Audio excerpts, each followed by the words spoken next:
Hi, and welcome back to the MakerPunch channel. Last time we looked at the fresh out of the oven X-axis version 0.0. This time we'll be taking a look at the full XY assembly. Basically, what this assembly does is it moves a piece of sheet metal in the plane by grabbing it from one edge.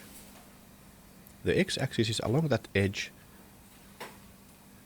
and the Y-axis is perpendicular. The actual punch that makes the holes will be stationary and just makes a hole to the spot that the XY assembly brings below it. At least for now we'll be using linear shafts and linear bearings for the Y-axis. These work by having small ball bearings inside that circulate in a closed bearing track. To make a rigid linear axis, you need two of these because they only fix 4 degrees of freedom each.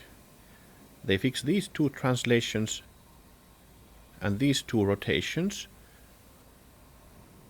but this last translation and rotation are free.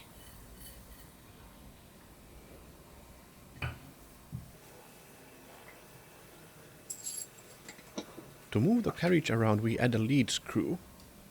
Turning the screw makes the lead screw not move. Of course, you need to support the rotating lead screw somehow, so we add the more conventional kind of circular bearings. These particular deep groove bearings are commonly used in 3D printers because they not only support the radial loads, they also support the axial load from the movement of the carriage.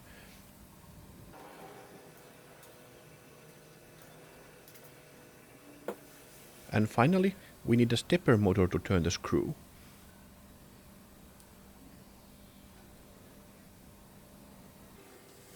All systems have a bit of misalignment, and with rigid things like the motor shaft and the lead screw, this would not work well, so we'd add this flexible coupling that takes care of the misalignment while still passing through the rotation accurately.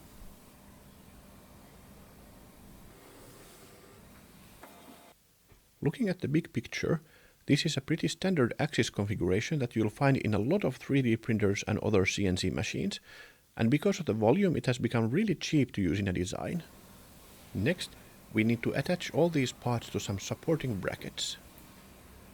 The stationary brackets need to support 2 of these shaft holders and the bearing.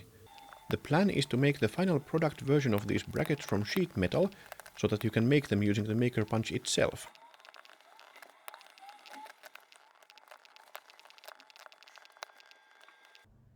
That should do it.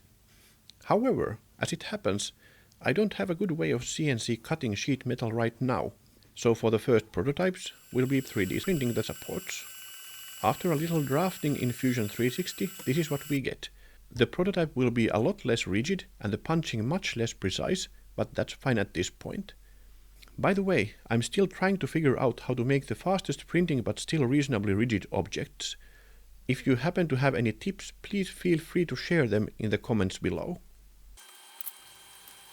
Now all that remains is to put all these parts together. As you might have noticed in the CAD model, I try to make the screws thread directly to the 3D print to avoid fiddling with nuts. Modeling the hole as a threaded hole in Fusion and adding a little chamfer works pretty nicely as long as you don't over-tighten the screw. If the final design used plastic, I'd either be using screws meant for plastics or threaded inserts, but this is just a mock-up prototype.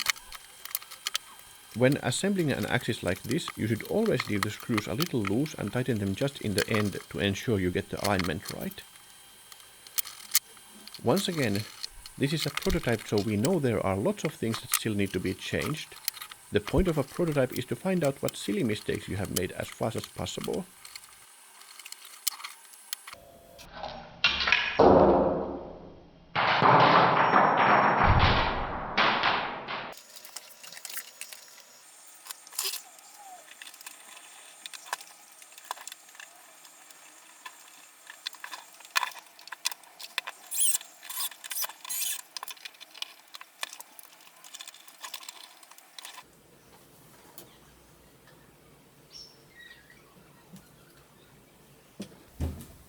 Here's the Y-axis movement,